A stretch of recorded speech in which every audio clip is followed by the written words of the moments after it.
Okay, so happy Sunday everyone. Today I'm doing a tutorial on how to make these hive visors, which are designed to shade the front of the hive and the landing board as well as keep rain off. Some of my early designs were not that great, so I've arrived at a final product here, and I'm going to share it with you step by step. The reduction in temperature here, if it's a 90 degree, 89 degree day, is about 15 to 20 degree drop in the shade. So these hive visors work really well. This white one here, a little rough cut lumber on the sides. I'm going to replace it with my final design that works really well, and it goes on a 10 frame or an 8 frame hive. So we're going to get right into that, and as I said, I'm going to show you all the products. They're going to be listed down in the video description. Everything you need to make it except the wood, of course, which you're going to have to get locally. The bees are fanning themselves really heavy right now. There's a lot of nectar going on. They're trying to reduce it. They're moving air out of there at about 10 miles an hour. Well, these are my 3 designs that I'm abandoning, and I'm showing you my final one that works the best. Here it is all painted up, and I showed it in a recent video, and several people asked if I would show step by step how to make it and how to paint it. These are the hardware pieces you need: 1/4 20 thumb screws, 1/4 20 receivers, stainless steel 2-inch square drive self-tapping screws. That's it. We're using poplar. I got this at the local hardware store, so I'm departing from my normal using rough cut lumber that I have here, and I have red oak for the struts because it's nice and stiff, 2 inches on the struts, and of course a 1x8 is actually 3/4 by 7.5. And here is the red oak, and it's just under 2 inches. It was actually a 4-inch piece that I rip cut. And what's the length going to be? 16 3/8 would be good, or you can go down to the 16ths if you want to. And we're going to precision cut this. Look at that, I split the line there. When you make these lines and make your cuts, make it a high precision process. If you can't cut like this, I mean, don't be sad. I realize I'm like an expert at this. Watch this. I'm going to split this line exactly. Boom, perfect cuts every time. Truth is, this is not that critical. Oh, and look, my dust collection system. I knew you wanted to know about it because there was no dust blowing. That's a feed bag. Now we got to move this to 30 degrees because we're going to cut the struts at 30 degrees, and then we're going to put a 30-degree bevel on the visors themselves. 9 3/4 inch length, and that's cut to cut. There you go, look at that. Split the line right on that little point there. Again, you know, don't be hard on yourself. If you can't make cuts like this, it's no big deal. I realize that this is precision work. Now, of course, I made 6 struts, and we have 3 visors. So we're going to have to put a bevel on the visor. So we're over at the table saw here. I've had this table saw for 20 years. And I have to shift it to 30 degrees. And remember, we also had cut the struts at 30 degrees. And we're going to line it up here. I don't want to make a sharp corner on that edge there. I want to leave it a little thick because I found that the thin corners don't last very long. So if you notice, I left about a little over 1/8 of an inch blunt force on the end there. By the way, do not do this without parental supervision. Follow all safety guidelines. I am not demonstrating safety here. I'm just showing you how to make my hive visors. And here we are, 3 of them. Thought I'd make 3, might as well, just as easy as building 1. And what size drill bit am I going to use to pre-drill those struts? 300 thousandths or 5/16. Highly precise where you put it there, somewhere around here as it wrote there, and we're going to drill it through. It's helpful if you have a drill press because you want them to be nice and straight, and I put them in pairs and drilled the hole in pairs. That way it looks like you knew what you were doing. And if you really have to have a precise location for that hole that I'm drilling here, equidistant from top and bottom, and of course from the end. So if it's 2 inches, 1 inch on center, 1 inch from the end. How about that? Now we've got 6 of them drilled, and we put them in pairs just like this, facing each other. You want to make sure to put these receiving 1/4 20 threads in because they're both going to be on the inside. If you line them all up wrong, you might end up putting one on the wrong side of the wood, then you have to pull it out and so on. Not that I would know about that, but I'm telling you. Put it on a nice firm surface and just hammer them in. It's that simple. These are galvanized, so they're going to last a long time in the weather. Now we've got those grommets in, and we're lining everything up. Looks good. Our bevel angles match. Now what I'm going to do is we're going to glue it together first, and then we're going to screw it together to make it really strong. So again, red oak struts, and we're using Type Bond 2 premium wood glue. They make a stronger one, but this one's good enough, interior and exterior. We are using it as an exterior. Look at this precision gluing application here. Again, if you can't do this, I mean, I realize that what I'm demonstrating here is a highly skilled procedure.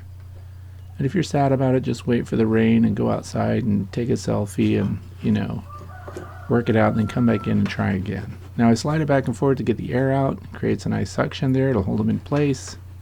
If you don't have clamps, you can actually just slide it back and forth, get contact like this, walk away, and let it dry on its own. But I'm going to clamp it, you know, because I'm doing a demo and I want it to be strong for you. So it is clamped up, and look, I have an overhang on the end. That's to accommodate the clamp handle, and I'll even list these clamps down in the video description if you're interested in them. And we're glued up. Now we have to finish the glue, push it into those nice little cracks and anything left over there. Just smooth out the glue because we're going to paint it and we don't want that to show. And again, I'm using precision tools while doing this. And we have all three glued up, and then I put them on the floor. You can put you know, wax paper under them or something if you don't want the glue to stick. And now, while the glue's drying, let's mix up some paint. This is random paint I have laying around. Some of it has been here for a while. The black all the way to the right. We have Linda Blair green there. We've got the nice deep red, so if you want to make some gothic colors and stuff with the black, we can do that. We're going to do a custom paint job on this too, so you're going to want to watch that. This black has been out in the garage for probably 10 years, and I just found it and decided to use it. We're going to work from dark to light. The only thing that matters is that all the paint is latex, so you can match them up and mix them up. So if you have oil-based, don't mix that with your latex. And now it's been several hours. We'll pull the clamps off, and now here we have a Hive-Visor ready to go. Now I used to put these in the bee yard just glued, and thought that would be strong enough, but it wasn't. It failed. So we have 3 of them ready to go. The glue is dry, but now we're going to put those reinforcing screws in there. 2-inch self-tapping stainless steel square drive screws, and we're going to pre-drill the holes. Pre-drilling with a 3/32 inch diameter bit, if you have to know that. And again, where do you put the holes? It's not critical. You just put a couple in there. We'll put a couple screws in there. Here it is from the top for those of you who have to see the details. And keep in mind, we clamped it and had the glue on there for several hours before we did this. Plenty strong as a placeholder now while we reinforce it with these screws. The screws are really taking the tensile load here. And there you go. Put them all the way in. Again, we'll put the list of what screws I'm using and what materials I'm using down in the video description. And they're all in, so 4 screws per visor. All done. Ready to go. Now we have to paint them. Since people wanted to see how I do the paint job that I do, we're going to do that here. And you know what, when it comes to painting a visor, it really doesn't matter what you're doing. You can't be judged. This is art. You know, this is your expression, so do what you want. So I'm going to work from dark to light here. We're using that old, thick, black latex paint that I've had laying around. We're going to build that up. What really matters here is that you're covering the wood and you're preserving it against the weather. So how you do that really doesn't matter. If you want to do some kind of dramatic design to help your bees find their colony, find their hive quicker visually, then feel free to do that. Bees respond best to high contrast, bold geometric signs.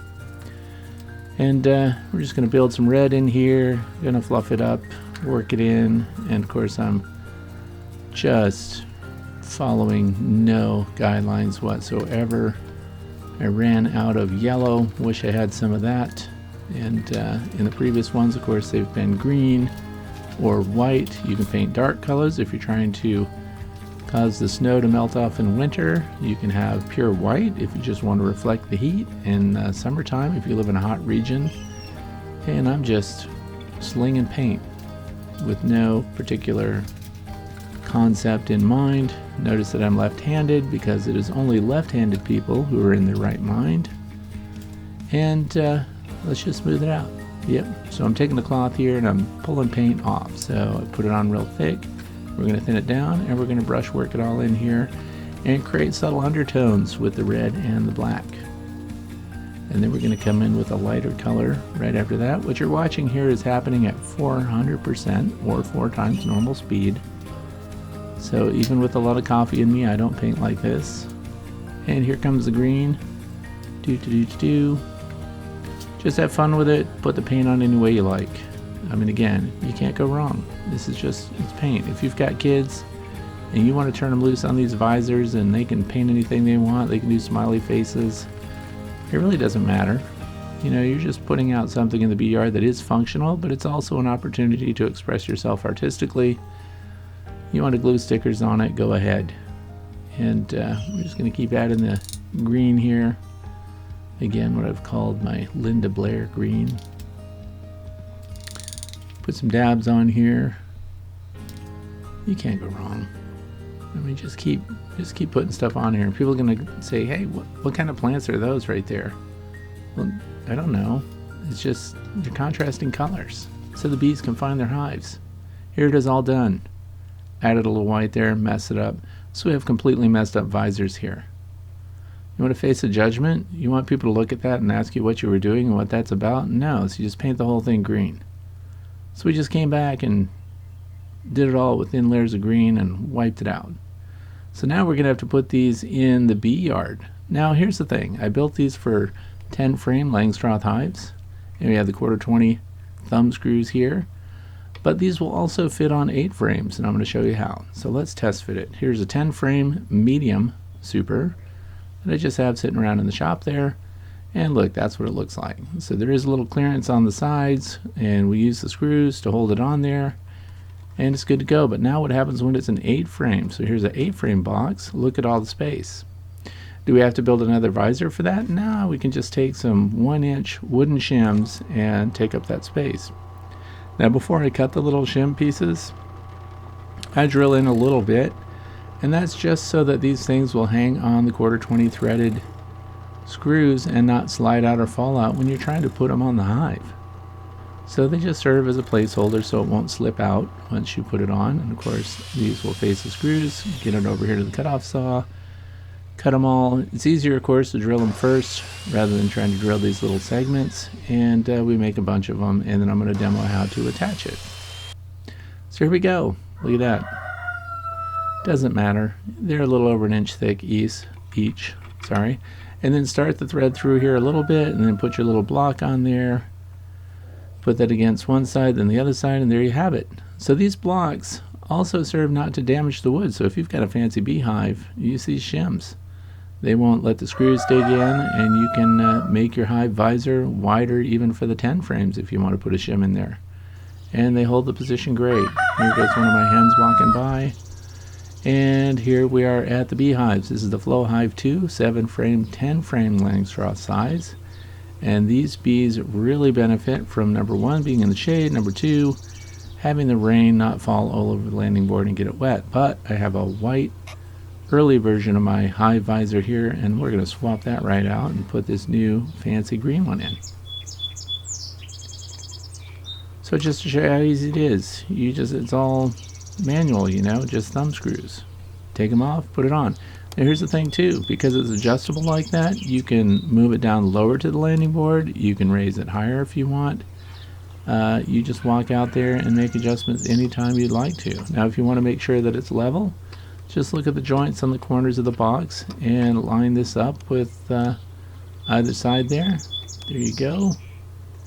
And then just turn the thumb screws and that thing is on. So the install, just a few seconds. And as I said before, you can move them lower if you need to, if you get a heavy storm coming in. We haven't tested these in wintertime yet, but of course we're going to. We're going to see if it benefits them. We'll probably move it a little lower to get some snow off.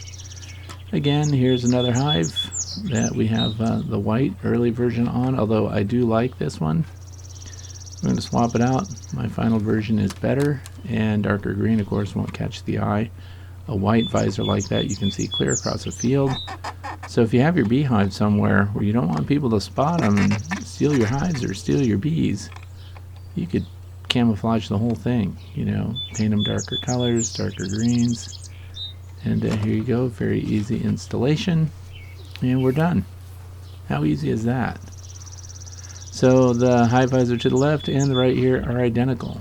So now we'll just run down the row and show you all the different ones. That, by the way, is a recent swarm capture. These are Saskatraz bees in this one. They're doing fantastic. And the little screen entry reducer there is in. This is another capture of a swarm that was taken out of an old house. And this is one of the earlier visors, not so hot, but that's a Flow Hive 2, 7, 6 frame. And then we have a standard Flow Hive 10 frame there. And out here, two more. The Saskatraz bees are on the left, and Weaver bees are here on the right, and they are venting like crazy because we're in a nectar flow. So in the early morning, they're getting the sun, but as the sun gets up, peak day, it's going to, of course, shade them, and as I said, drop the temperatures 15 to 20 degrees on that landing board, as well as keep the rain off. So they're dehydrating their honey. They're moving air at 10 miles an hour, roughly. So that's some recent testing that people did to see how fast the air was moving out of a hive, and that's impressive. They cycle it through that hive wherever they need venting. And that's it. I hope you appreciate the tutorial. Thank you for those of you who asked for it. I hope you are satisfied with the information I shared here today, and I hope you make your own and share about them on YouTube. Thanks for watching. I hope you have a fantastic Sunday. Enjoy the warm weather.